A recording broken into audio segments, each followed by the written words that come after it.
केंद्रीय मंत्री अनुराग ठाकुर अपने 3 दिवसीय दौरे पर कांगड़ा एयरपोर्ट पहुंचे। यहां पहुंचने पर बीजेपी कार्यकर्ताओं ने अनुराग ठाकुर का जोरदार स्वागत किया। पीएम नरेंद्र मोदी के चंबा दौरे को लेकर अनुराग ठाकुर ने कहा कि पीएम मोदी हिमाचल को अपना दूसरा घर मानते हैं और वो लगातार हिमाचल आते रहते हैं। कांग्रेस को लेकर अनुराग ने तंज कसा कि कांग्रेस सोचती बहुत है लेकिन करते कभी भी कुछ नहीं है।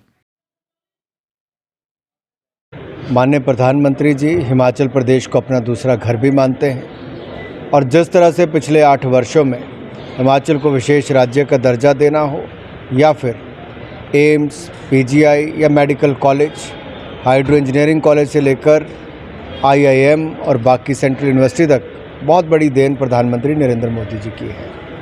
एक के बाद दूसरा दौरा किया, ये तो उनका दूसरा घर है। जितनी बार आएंगे उतनी बार उनका स्वागत है और आपने हर बार देखा, चाहे मंडी हो या बिलासपुर हो, रिकॉर्ड भीड़ आई। ये अपने आप में मोदी जी के प्रति हिमाचल की जनता का जो स्नेह है वो देखने को मिलता है। जो काम में डांट खाने वाला करते हों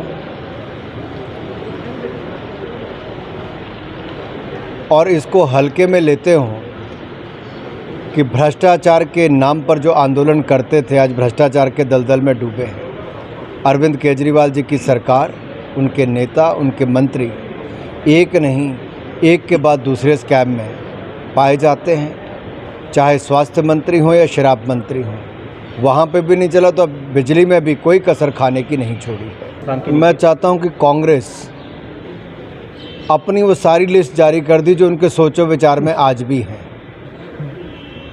वो सोचते तो हैं, करते कभी नहीं हैं। 2014 मई में जब पहली बार सरकार में हम आए थे, नरेंद्र मोदी जी देश के प्रधानमंत्री बने, पहले ही बजट में मोदी जी ने आईआईएम और एम्स हिमाचल प्रदेश को दिया। वीरभद्र जी की सरकार ने 3 साल लगाए, जब आंदोलन जैसी स्थिति आ गई थी तब जाकर ज़मीन दी। पहली चिट्ठी वीरभद्र जी ने लिखी कि आईजीएमसी शिमला को बना दिया जाए या टांडा मेडिकल कॉलेज को बना दिया जाए एम्स। तब डॉक्टर हर्षवर्धन केंद्रीय स्वास्थ्य मंत्री ने लिखा था कि नहीं, आपको नई ज़मीन देनी पड़ेगी, नया स्थान, उपयुक्त स्थान देना पड़ेगा। एम्स का जो एक्ट है उसके अंतर्गत किसी एग्जिस्टिंग इंस्टीट्यूट को आप टेक ओवर नहीं कर सकते। शायद कांग्रेस के लोग पढ़ने लिखने में कम विश्वास रखते हैं, लेकिन मैं तो इसके पहले दिन से मांग से लेकर एम्स के घोषणा जब हुई तब से लेकर और उसके बाद प्रदेश सरकार के साथ लड़ाई, ज़मीन लेने की लड़ने तक सब जानता हूँ क्या क्या हुआ। तो कांग्रेस के लोग कम से कम अच्छा इसी बात को याद करवा रहे हैं कि अगर 3 साल विलंब एम्स हुआ, नहीं तो 2019 तक बन गया होता। 2017 तक तो उन्होंने केवल ज़मीन ही दी थी।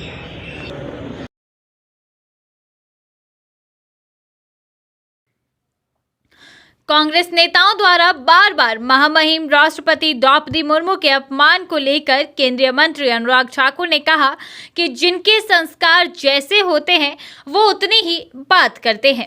जिनके संस्कार जितने होंगे उतनी ही बात करेंगे। महामहिम राष्ट्रपति जी एक बहुत गरीब परिवार से आती हैं, पिछड़े क्षेत्र से आती है। शायद कांग्रेस हजम ही नहीं कर पाई